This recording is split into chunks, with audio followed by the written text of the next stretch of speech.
Hey, Wid fam. This is Leo with One Happy Widow. Oh, I gotta take this off. I've got my Christmas hat on. It is 5:35 Friday afternoon, but by the time this one posts, this will be day 2 of Vlogmas. I'm just doing this early because I had a chance to. Today was Christmas hat day, and so I did not have to fix my hair to go to work.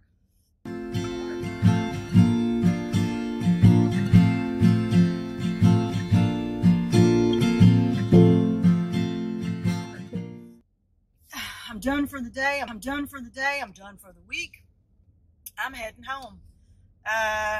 This weekend, I'm going to be decorating my Christmas tree, trying to wrap some gifts and put them under the tree so that it doesn't look so bare at our house. It might look a little bit like Christmas. And so that's what today's Vlogmas, I guess. That's my little Christmas theme for today's Vlogmas. For today's lesson, little thought, like a little nugget of thought, is that I went to my therapist yesterday, and I was talking to her just about my frustration level and my anxiety level, about how I kind of feel like I feel out of control about what is happening to me, especially at my job. And like my workload keeps getting bigger and bigger, and I don't have any power to stand up for myself or to do anything to change it. I'm basically just stuck there. You know, I could quit, but when you're teaching, you know, it kind of holds you hostage because you've signed a contract and you can quit, but that means breaking your contract, which is breach of contract, which means, you know, I mean, technically it could be sued, but it's not like they're really going to sue you. But what they would do is they could take your contract, your certificate, sorry, they can take your teaching certificate. Then I found out they can only take it for 10 days. I'm like, that's a 2-week vacation. So it's not really about them taking your teaching certificate for that number of days. It's about when you go to the next job that you're trying to get, if you do, you got to have a reference from the principal of the school that you left that you broke contract for. And so the new school is going to be like, oh, okay, so we're going to try to hire her even though she couldn't hack it at her old school. Like she couldn't even just stick it out, you know, until the end of the school year. You know, like it just looks like you can't hack it. And so even though it's really tough on my mental health. So anyway, I went to my therapist yesterday, and like I haven't cried very much, but it's reminiscent about when I was grieving, because when you lose your spouse, you go through the broken period, and then you go through the anger phase. You know, you're really angry about things, about what's happened. You could be angry at God. You could be angry at your family. You could be angry at yourself. You could be angry at your spouse for dying. There's a lot of anger at lots of, you know, different targets that you go through. And so I told and I think it's one of the reasons in that same frustration and that anxiety is because you don't have any control. You can't undo their death. You have no control over this feeling. You have no control over the thing that made you feel this way. You can't bring your spouse back, and you cannot change the fact that you are a widow or a widower, and that's never going to change. Like, you can't change it now, and you can't change it in the future, and it is a permanent situation that you can never undo. And knowing that can kind of feel overwhelming sometimes, until you get to that point, you know, of acceptance where you're like, okay, well, this is how it is, and this is how it's always going to be, and now I, you know, am trying to figure out how to live the rest of my life without my person. And, you know, you still feel those overwhelming feelings sometimes, but I can remember in that beginning phase where I felt that overwhelm. Like, oh my gosh, this is a real thing and this is a permanent thing and I can't change it. Like, nothing that I do is going to fix this. And I felt very powerless. So I told my therapist that, you know, in the beginning of the school year, I was very defeated and I cried a lot. Like, I cried almost every day on the way home from work. I felt broken. I said, and then I went from crying every day to being angry. And, you know, now I'm angry all the time. I'm rad all the time, you know, about my job and about like the the responsibilities that keep getting pushed on me and everything. And I said, and what I'm afraid of is that I'm going to go from being angry all the time to being where I just don't freaking care. You know, like, that's it. I just don't care anymore. You know, to heck with it. Take this job and shove it kind of thing. You know, like, I've almost reached my breaking point. I said, if I get to the point where I just don't care anymore, I said, that's a bad place, you know, because what's going to happen is not only do I not care about my job at the moment enough to where I can walk away, but I also don't care what happens in the future and those consequences of the actions that I make if I quit my job right now. And I said, and that's just bad, because then later I'll look back and I'll think, why in the world did I do that to myself? And so my therapist told me something that I'd never thought of before. I'm going to share it with you.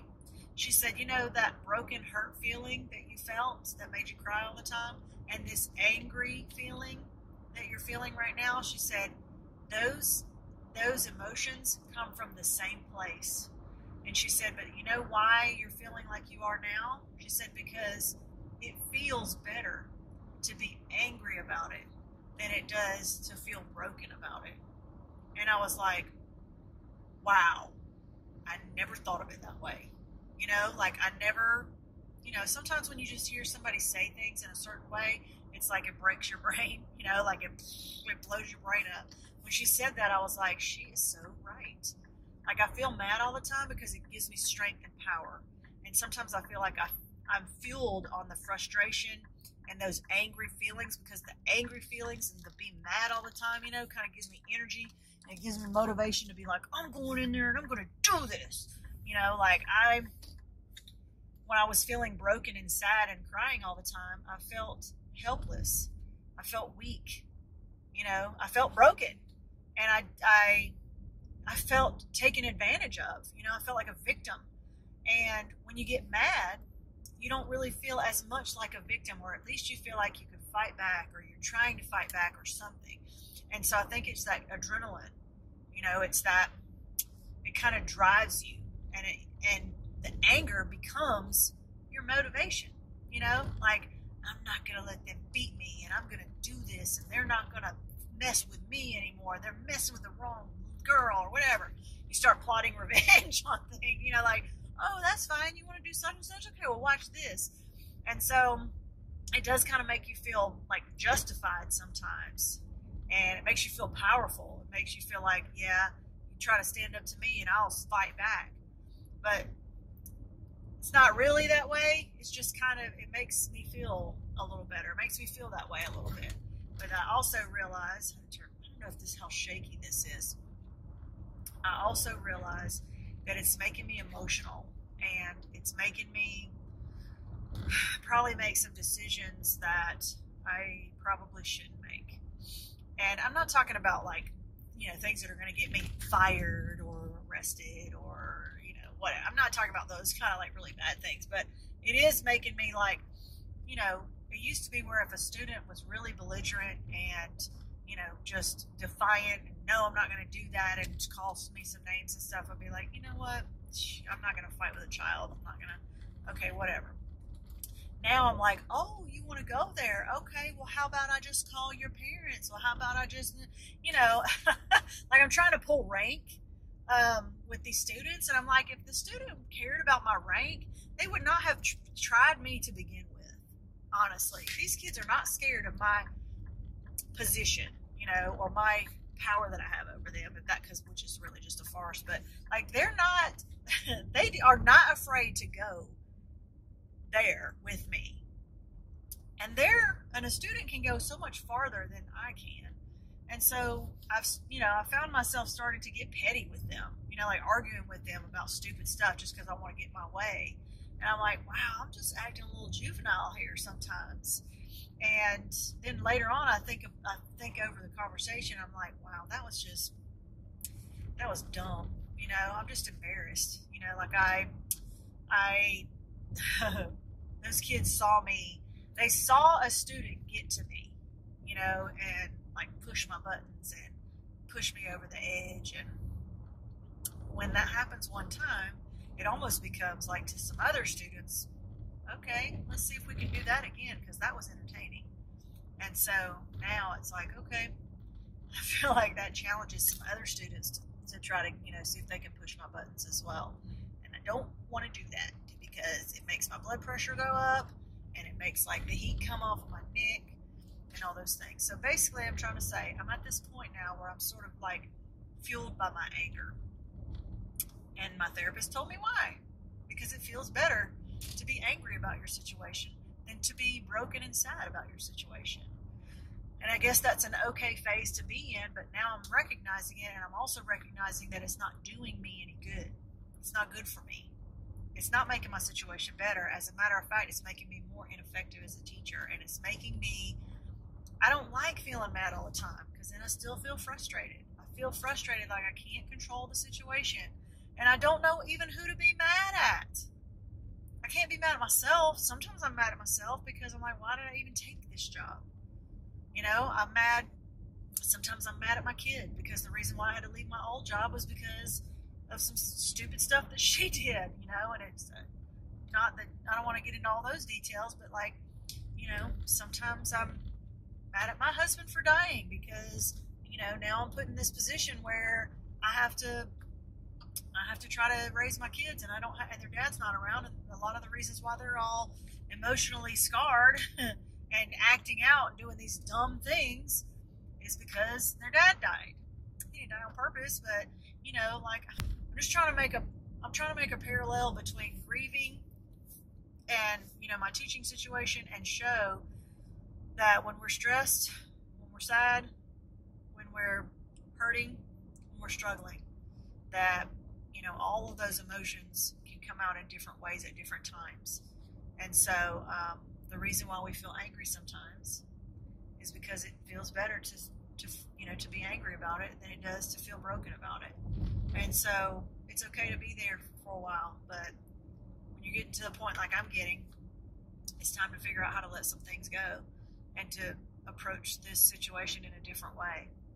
And I don't know how. I don't know what I'm going to do or how I'm going to do it. I would just like to quit my job, to be honest, but I'm not willing to take, the backlash of what happens later. I would feel better for a few months, and then at the end I would be like, wow, what have I done to myself? I've sabotaged my entire career. And, I'm trying to move up, not move out. And I would take that option away from me by quitting a job that I could just stick out for another 5 months. And, but I just feel like I feel like a prisoner, in my job. And I can remember feeling that same way when I was in my early grief journey. I felt like a prisoner, like I was, trapped being a widow because I had no choice. I did not ask to be widowed. And I was really angry about it for some time because I didn't feel like I deserved it. Anyway, if you've ever felt that way, if you can relate, comment below. This is Vlogmas Day number 2, and I am almost home. Thanks for coming along with me on the ride. We'll see you next time. Bye. Bye.